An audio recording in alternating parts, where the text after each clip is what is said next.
everyone, welcome to the video. Today I'm going to be showing you my favourite books of 2020.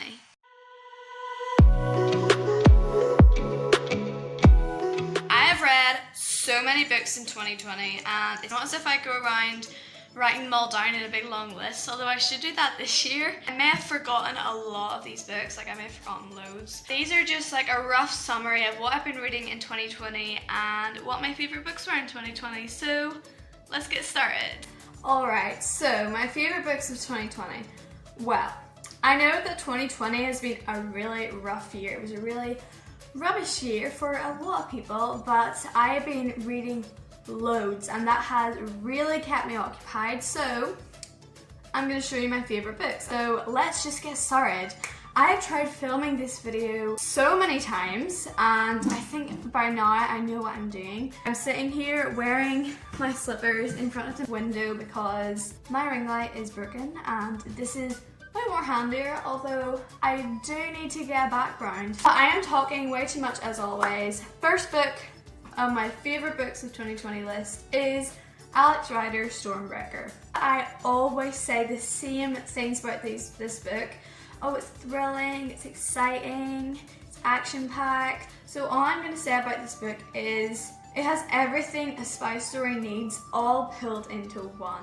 Really love the way the plot is just written so that it really like reels you in and wants you to read more, and I think all the Ryder books do that for me, so Anthony Horowitz is such a good author in that way. Sticking to the Ryder theme, we have Ryder Point Blank. This was one of the very first full Ryder books that I read, and I read it at school. It's one of those books that you like read out of order of the collection, like you just come across and you're like, oh, I'd like to read that, and you go ahead and buy the whole collection. That had really good plot lines, amazing plot twists, and I really can't think of anything else to say about it. It's just an amazing book, just the way the plot is written, just the way it's action-packed, it's amazing.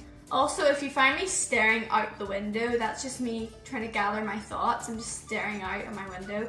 Should be looking at you guys. Alright, so the next book, I can't even remember if I've been reading it in 2020 or not. Like, I've probably been reading it in other years as well, but it is The Mystery of the Disappearing Cat. I don't know why I really liked this. Maybe it was because it was the first Find Outers book, or because it was the very first Enid Blyton book that I'd ever read, the book that started it all off. I just really enjoyed it. Basically, it's about a group of children who form a mystery gang, and it's very like The Secret Seven and Famous Five, only they're called the Find Outers. So this group of children form a kind of like mystery gang, and they notice some suspicious behaviour in their next door neighbour's garden, and that is because there is basically a prize cat that lives there, and there's these creepy people who go ahead and try and steal it, and in the end Find Outers obviously go and catch the criminal and everything else. But I think old-fashioned mystery stories are really good because it's the type of story where they like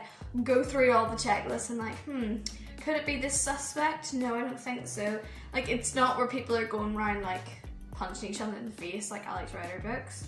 They're just going around and they're just like marking off their checklist, like, is this the person? Is this the criminal suspect? Should we inform the inspector? Next book we have is Diaries Drama Queen.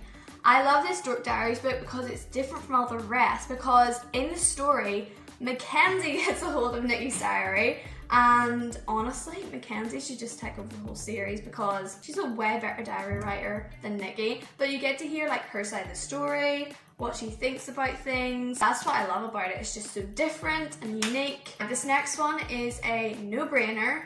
It's Diaries Puppy Love, and 3 words: Nikki, Brandon, puppies, full stop. For those of you who've read the book, you know what I mean. Matilda. The classic Matilda. I've watched the movie, I've read the book. That's basically all I've done. Just the characters in it are ingenious. The plot is so classic and just so amazingly written. Roald Dahl just really outdid himself with this book. It's such a heartwarming story. The way, I think the ending is just amazing. The way, I don't want to spoil anything. No spoilers. Matilda is Matilda, and that's all I've got to say. Next up, we have Evie's War by Hollyweb. Now, a lot of you may not have heard of her other stories. Like, most of the time she's writing about cute puppies being in danger, but I like it whenever she steps away from all the puppy books. I just love it whenever she just steps away from the puppy books and goes on ahead and writes a war book, and that book is Evie's War. I've read this book loads of times. It's one of the books that you just keep reading over and over and over again. I just love the plot, even though at the start it starts off really sad where she's coming home from her little brother's funeral and everything's really down, but then it kind of like lifts up because she moves to a new school. She kind of starts a new life in a sense because of the war, and I love wartime stories. Like, I'm quite the historian, I'm not. I just really love history and I love wartime stories. So this is why I just love Evie's War, because I just love the plot. It's a coming of age story. It's about the war. I'm actually getting really comfortable here. It's good that I have a pile of clothes in the background. On to the next book, we have The Boy in the Striped Pajamas. Now, it's not that I particularly enjoyed this book, I just thought it was a really good book because the way Boyne talked about the Holocaust, I feel like he made more people understand just how bad that was and just how bad racism is in general, and he really like put it across to people about that. So that's why I really love this book, and I had to watch the movie in school, and let me tell you, that was an experience. So this next book I actually read over lockdown. Sorry, I said the swear word.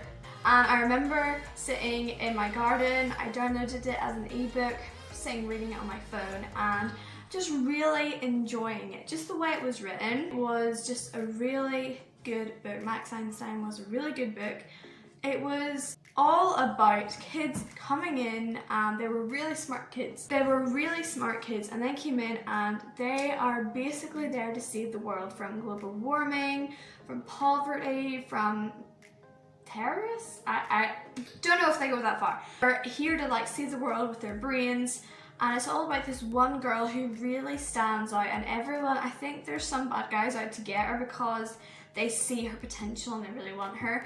But she goes to work for this organization and tries to make the world a better place. So it's kind of like spy story, kind of got some technical things in there too. I don't want to spoil anything because I have made a video on this book, but it is The Lion, the Witch and the Wardrobe. Now, my friend also has a YouTube channel called Annex Reads. She did a review on The Lion, the Witch and the Wardrobe. Also, I did a review because I made like my favorite book video. You should go check it out, the link will be above.